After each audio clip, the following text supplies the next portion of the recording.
to ka san in an yi sulhun ba irin sulhun da muke magana ba kenan. In an yi sulhu shine tunda dai sulhu kuke so kuma muku afuwa duk da kaya da kuka san na haramun kuma da shi.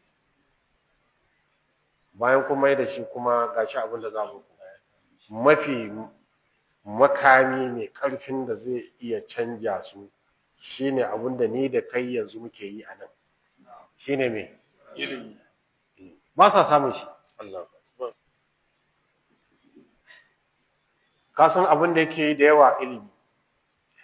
Malik lokacin da uwar shi ta aika shi masallaci wurin Rabi'a ta ce je ka zauna ka koyi ladabin shi kafin ilimin shi. Haɗuwan nan da muke muna karatu gaba ɗaya wani a cikin kunnan zai ji kunya a ce gashi ya jaye wani abu a sha don haɗuwan mu. To in ka sa malami cikin su yana karantar da su yana lurar da su su kansu za su ji kunyan a ce sun je sun yi wani abu a sha ko ga dukiyar mutane haramu. Wai a shiga ya musu wa'azi fa a shiga an yadda a jefa bom amma ba a yadda a je a yi wa'azi ba. Kuma kowa ya ba da shaidan cewa akwai karancin sani ko babu. Kai yanzu mutumin da an jefa bom wanda in ya tashi tun daga nan har angon shanu sai an san an jefa abu kaga yara na hawa suna wasa ai kai ma ka sa akwai matsala ko ba matsala. Ilimi ne maganin amma kuna tura hukuma da mutane a kashe kuma yadda suke kashewa irin bom din ne a jefa to an jefa matansu da 'ya'yansu da dabbobinsu kai har ice masu ya wahala. Haka ake yaƙi musulunci. In kai haka da kai da shi waye ɗan ta'addan ko biyu. Sannan kuma ga hanyar sauki da za ta yi kuma wannan hanyar saukin ba wai zato ba ne haƙiƙa ne gashi nan. Saboda haka duk wanda yake ji yanzu in ya ɗauki dukiyar mutane ya mayar da ita ba za ta taɓa halatta gare shi ba. Wai don ayin sulhu dukiyar mutane ba ta halatta jinin mutane ma bai halatta. Kuma duk wanda ya kashe wani sai ya gan shi ran tashin kiyama. Wa man ya'mal mithqala dharratin khairan yarahu wa man ya'mal mithqala dharratin sharran yarahu. Amma yanzu dan a kange hannun mutane a bar zubar da jinin a samu a kwanta lafiya a samu zaman lafiya shi yasa muke cewa ayi wannan kuma kullum lokacin da aka yi kusan yi sai kaga wani ya zo ya bata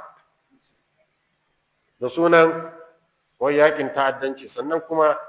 masu yakin nan su ma ta'addancin suke yi domin duk wanda in yakin shi ne sai dai jefa bom ɗan ta'adda ne. Domin bom yana kashe da wanda ya sani da wanda bai sani ba.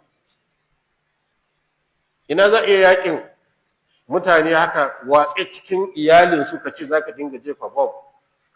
Kuma ni abin da ya ƙara harzika ne na tashi cewa in ga an tsayar da wannan yakin abin da sojojin da ke kisan su biyu abun ya dame su suke cimma har akwai wani ana kiran shi kaftin menene ba musulmi ba ya ce hakuka yake yi. Shi kanshi ya ga makiyaya maza da mata da yara da dabbobi shi ya ga mutane fiye da 300 wanda aka kashe tun kafin Buhari ya zo lokacin Jonathan. Wannan ba ta adalci ba. Ce ya za ka ga wannan kabari. Kuma muna so mu ce musu ko ba haka ke ramawa ba wani abu kawai ka bar shi ga Allah. Sannan kuma na sha gaya musu wani lokaci wannan fitina tana zuwa muku ne domin ku da ku aka yi jihadin dan fodiyo na koya mutane addini yanzu kuma yanzu kuka dawo ku ne barayi ku ne kuka dawo ba sallah ba zakka ga ku da dukiyar zakka sannan ka san wani abu wai ba son juna suke yi ba fa su ma laqad kuntum ala shafa hufratin minan nari fa anqazakum kaman yanda larabawa suke fada da juna yanzu ba ku suna fada ba sosai da yake an dawo jahiliya ba ku ga larabawa na fada ba sosai jahiliya ka dawo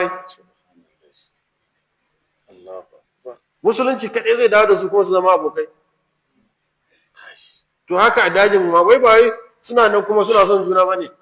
Ina malam Muhammad ne na limamin MNTC da suka kama shi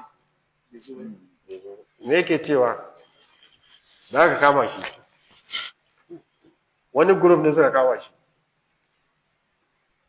da dare suka ce za su canja wuri location cikin dare da suna tafiya sai suka hango wa'ansu bandits din daga yawan mashin din sun sabtin fi su yawa da shi din da aka kama da su din suka ci a noke kowa ya shiru sai wancan su wuce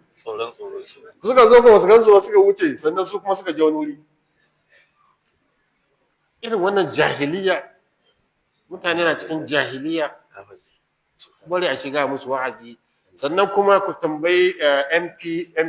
MPD Muslim Professional Da'wa na musu kwanan nan musu tambaya ku da kuna shiga kuna musuluntar da mutane wanda ba su san addini ba su je wuri cikin kwana biyu za su musuluntar da dubbai fa wato Allah ya sa musu wani albarka a cikin da'awarsu ni na rasa me suke ce musu amma da sun je sai ka ji dubbai na zuwa na musulunta kyakkyawan niyya na ce kun ga tambayan ku irin wa'azin da muke cikin gari da ku kuma wa'azin da kuke a daji waye kuka ga yafi saurin daukan gaskiya suka ce kai mutanen daji sun fi gaskiya mu dinnan da mu ai ta wahala kai ta muzakara kai ta wa'azi ina ya shiga nan ya mi su da kaje so ɗaya kawai ka kira wanda za su yi marhaba Allahu akbar wanda aka ne